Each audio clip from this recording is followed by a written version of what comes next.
Hello guys, this is Kaushik and you are welcome our channel UPSC accessible.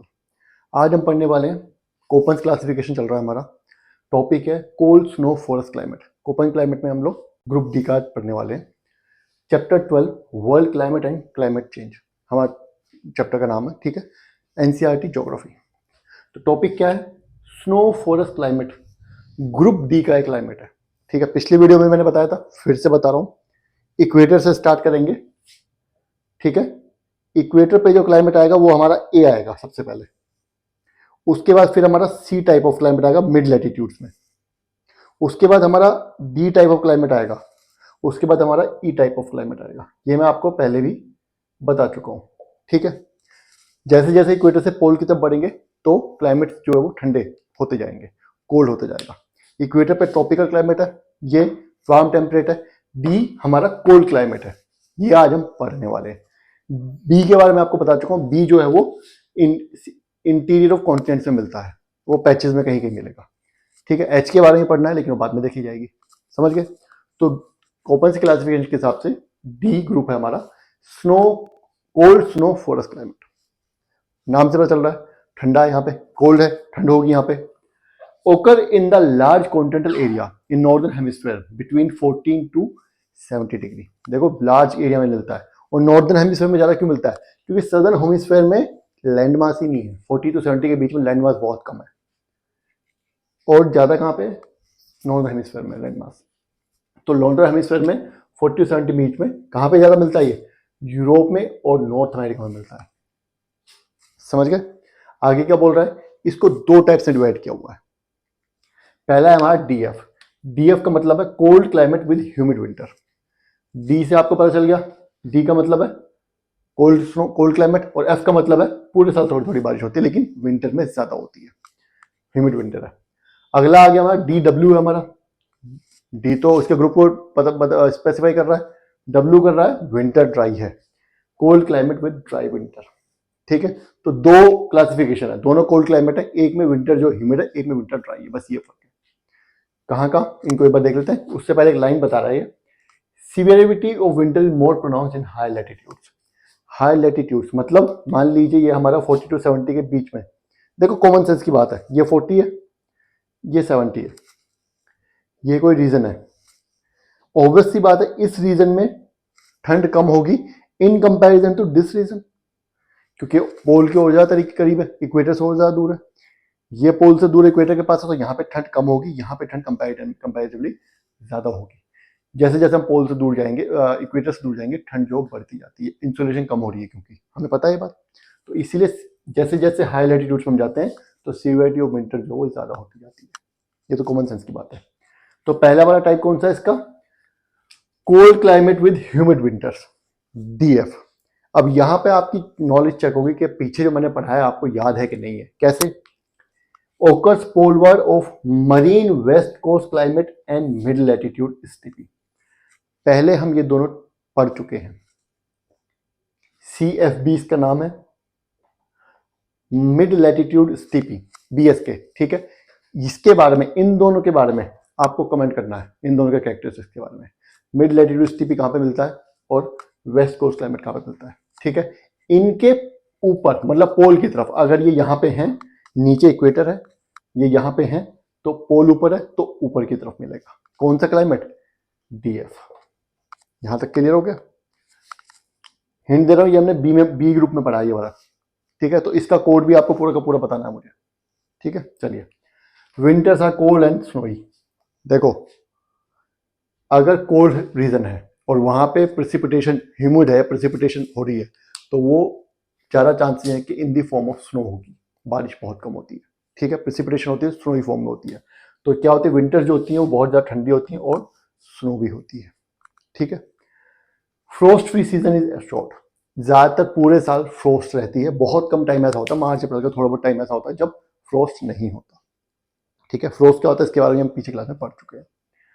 Annual range of temperature are large, मतलब गर्मियों में temperature कम ही रहेगा, लेकिन सर्दियों में बहुत ज्यादा टेम्परेचर कम हो जाता है, ज्यादा नहीं बढ़ता, नहीं बहुत ज्यादा कम हो जाता है, ठीक है। एनुअल रेंज जो लार्ज है।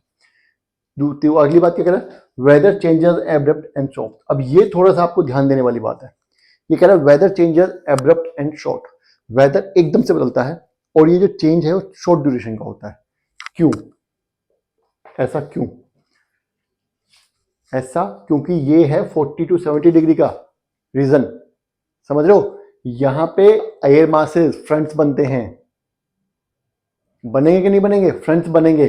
तो क्या होगा, जब फ्रंट्स आएंगे तो एकदम से मौसम चेंज होता है, जब फ्रंट चला जाएगा तो फिर दोबारा मौसम अलग हो जाएगा, है ना? तो ये देखो, ये जो टॉपिक है इसमें ज्यादातर सब रटने का है, लेकिन फिर भी कहीं ना कहीं कंसेप्ट अप्लाई हो रहे हैं। ऐसा नहीं है कि बस वेदर्स एब्रप्ट हो रहे हैं और शॉर्ट ड्यूरेशन के लिए चेंजेस होते रहते हैं तो ऐसे ही हो रहे हैं, नहीं, उसका भी रीजन है। क्योंकि यहाँ पे फ्रंटोजेनेसिस होता है, फ्रंट्स बनते हैं, एयर मासेस, है ना? वही रीजन है ना, पढ़ा है हमने फ्रंट्स में, दोबारा पढ़ना जा करके क्यों होता है ऐसा। ठीक है, आगे क्या बोल रहा है? Poleward the winters are more severe, वही अगेन 40 और 70 के बीच में, तो 70 के आसपास विंटर्स होंगी, ज्यादा सीवियर होंगी। यहाँ पे इतनी ज्यादा सीवियर कंपैरिजन में, ऊपर वाले के कंपैरिजन में यहाँ पे कम सीवियरिटी होगी। ठीक है, समझ आ गया? फर्स्ट टाइप हो गया। अब बढ़ते हैं आगे सेकंड टाइप की तरफ।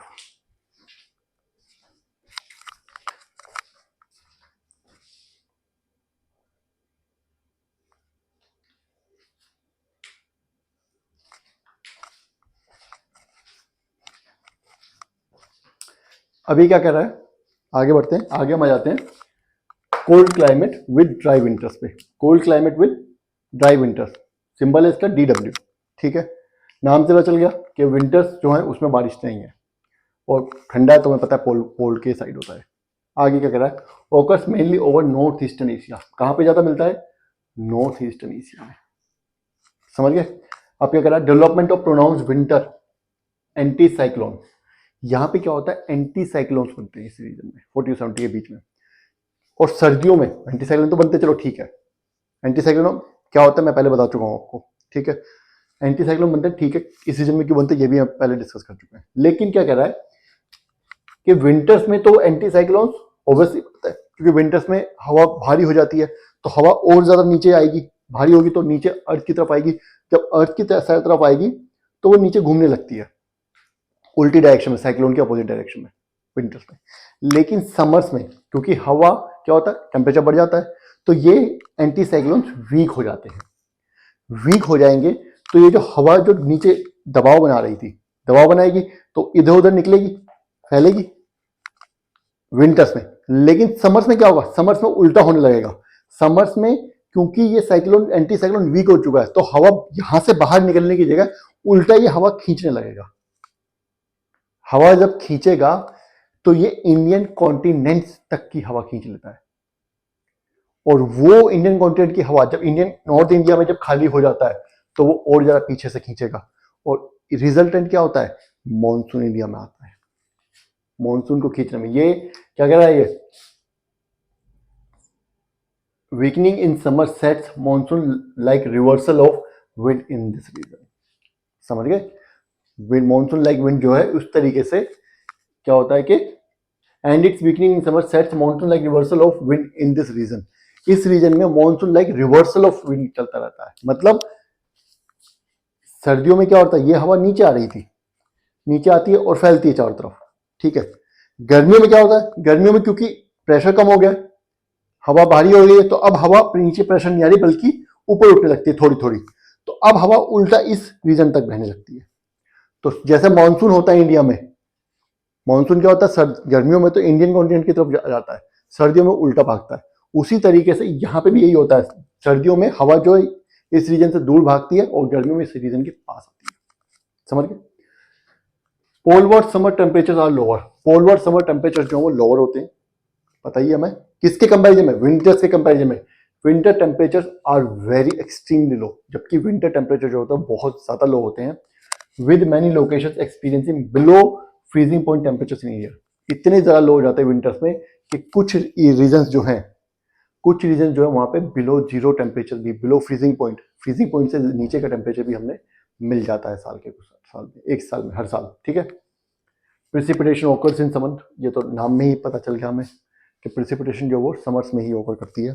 आगे क्या कह रहा है? For annual precipitation is low, annual, एक तो बारिश सिर्फ गर्मी में हो रही है, सर्दियों में नहीं होती, उसमें भी लो है, कितनी है? सिर्फ 12 से 15 सेंटीमीटर, लो ही है।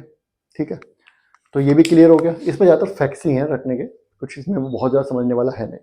ठीक है, तो ये टॉपिक हमारा खत्म हो गया। आगे हम स्टार्ट करेंगे, अगला हम ई क्लाइमेट स्टार्ट करते हैं, पोलर क्लाइमेट जिसको बोलते हैं। ठीक है, तो वो हम नेक्स्ट क्लास में करेंगे। तब तक आप इस वीडियो को देखिए, कुछ समझ नहीं आया हो तो कमेंट कर दीजिएगा। वीडियो अगर पसंद आई तो लाइक कीजिए और चैनल को सब्सक्राइब जरूर करना है। Thank you.